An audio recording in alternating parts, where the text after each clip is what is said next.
Hello everyone and welcome back to our community. I'm Jen and today I'm going to share with you how to realistically become a morning person in 2022. Let's get right into it. So we're not recommending cold showers. I'm talking like lazy girl, how do we find a way to wake up early in the morning and somehow enjoy it? It all starts with the night before. So sleep, we need to get a very restful sleep to be able to wake up feeling somewhat refreshed and like okay in the morning. So I do have a video that's all about how to get the best sleep of your life, where I'm gonna dive deeper into like the products, tips like don't watch TV in your bed, watch on the couch and then move to the bed, like very nitty-gritty tips, CBD oils, everything like that. You're gonna go head over to the video I'll link up here and down below for those tips. But all in all, you need to make sure that you're getting the exact amount of hours that works for you. So if you're someone who needs only 5 hours, great, count back 5 hours. If you're like the rest of the universe and need 7 to 8 hours, make sure you're getting in those 7 to 8 hours. So you're gonna have to backtrack and make sure you're getting to sleep earlier than you've been getting to sleep. So if you wanna figure out like what time even works for me, because let me tell you, I don't want you guys going and being like, okay, I wanna become a morning person. Let's wake up at 5 a.m. every day this week. That is the easiest way to burn out and never wanna wake up early ever again. So the whole point of becoming a morning person, quote unquote, is so that you can actually accomplish the things you want to accomplish in the morning before the rest of your day. And hopefully that means a lot of mindfulness, self-care, or maybe it's a side hustle. But whatever the reason be, we're gonna work backwards in the morning to figure out the exact time and the latest time possible you can wake up to become a morning person, get what you need to get done in the morning, but don't wake up too unnecessarily early or burn yourself out. So I like to work backwards in my Google Calendar. So I will literally put in like,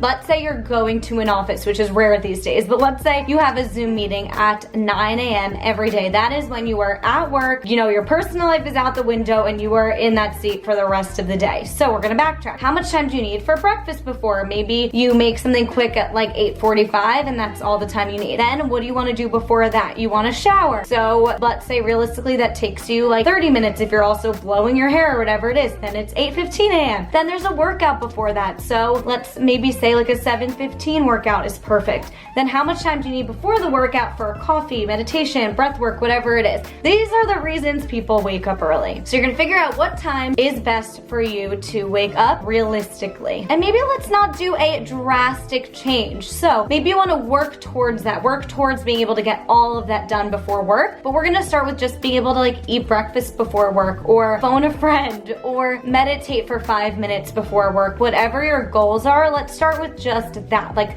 the 5 minutes, then the 20 minutes, or the 1 hour, then the 2 hour, depending on how intimidating waking up early is to you. So the morning of, we're gonna start with your alarm. So I personally love Sleep Cycle. I think we have all had some trauma from like high school and waking up with that crazy iPhone alarm. Please tell me you are not still waking up to that. We're not waking up with a crazy alarm that jolts you in the morning. It makes you wanna hit the snooze button and go back to bed. It makes you wake up angry or anxious. So I love Sleep Cycle because first of all, the volume gradually goes from like very low to gradually getting louder and louder, so you don't have that jolty, anxious response. Also, it's very relaxing, not sleepy, but like morning jingles, if you will. It's not super aggressive. So I wake up and I don't feel the need to like slam my phone. I like almost let it play for a little because it's kind of relaxing and like it gently wakes me up. It makes a huge difference. Also, Sleep Cycle will track the hours of sleep. So you'll see, oh no, I only got 5 hours of sleep. Let's go to sleep an hour earlier tomorrow or whatever it might be. So it's great for tracking, but then the reason I love it so much is because you don't have that anxious, angry response to your alarm in the morning. It makes a huge difference. Then there's also lighting. I personally live in a dark box in the back of my apartment. The windows are other buildings, so there is no light. So I have a salt lamp right next to me and I have to get in the habit of turning it on when my alarm goes off, or it'll be super, super dark and it'll feel like the middle of the night no matter how it looks out here in the living room. But in my old apartment, there were tons of windows, so I would, before bed, instead of putting my shades down all the way, I would let a little bit of room in to creep in so that the sun could wake me up in the morning, because waking up to a naturally daylit room, it really gets you out of bed. It makes all the difference. And if you're trying to get up before sunrise, it's actually like really nice to see the outdoors and see the sunrise, so it can be almost like a really calming experience to have your shades open a little to see the outdoors. It makes you like want to get up and experience, or maybe it doesn't in that case. case, get a salt lamp. Again, so that you're not aggressively turning the lights on, but gently easing into your day mindfully and you don't have that anxiety in the morning. Okay, now we're gonna find something we love that will get you up in the morning. So this isn't it for me anymore, but just to give you some examples, what it used to be for me is I would lay in bed. Don't recommend really going on your phone or using social media. That's why I don't really do this anymore, but I would just use the podcast app and I would see if any of my favorite podcasts have a new episode out. And then I would find the episode, and by the time I found my new episode that I was excited to listen to, I was excited to go wash up and listen to this inspiring or motivational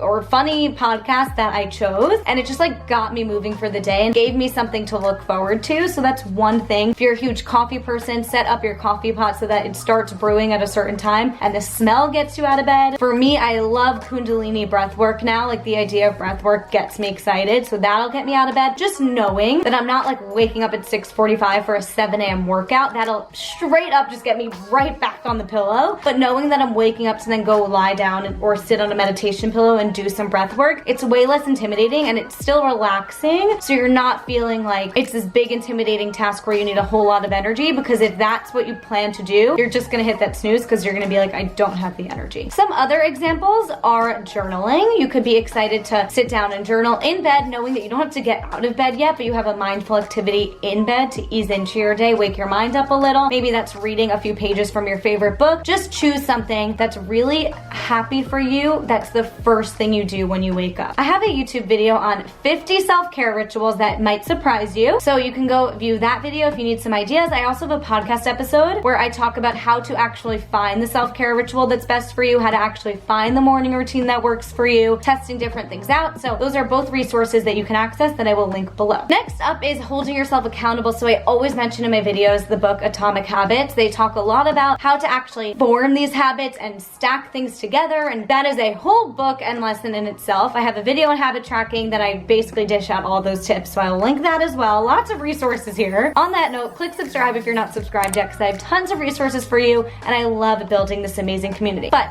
whatever way works for you, whether for you love crossing something out, have a written planner where you cross out every time you wake up early every day, or a whiteboard where you get to cross it out every day, or an app. There's the Done app. There's so many apps where you can habit track. If that is good for you to stay accountable, do that. The idea is to not have to rely on a tracker, but while your body and mind is getting used to the idea and the act of waking up early, it's a great way to keep going. And just a little word of wisdom, your perspective will change. As your mind and your body adjust to waking up early, your perspective is going to change on what's early and what is late. For me, sometimes I think waking up at 7:30 a.m. is late because now I wake up at like 6:45. But back in the day, like a few years ago, I woke up at 8 a.m. So 7:30 a.m. was early for me. So your perspective starts to change, and that's where we want to get you to. But for now, here are some realistic ways to actually get you there. But here is just some hope that your perspective can change. You're not always going to think that the time you think is really early now is really early in the future. It changes as you adjust. So those are all of my tips on how to realistically start to become a morning person in 2022. If this is your New Year's resolution, let me know in the comments what time you are looking to wake up this year and make a habit of. I'm really used to 6:45, but I'm trying to get a little earlier. So I'm in this with you guys. These are all of the things I use. Subscribe, hit the notification bell so that you never miss a video, and I will see you guys next week. Mwah.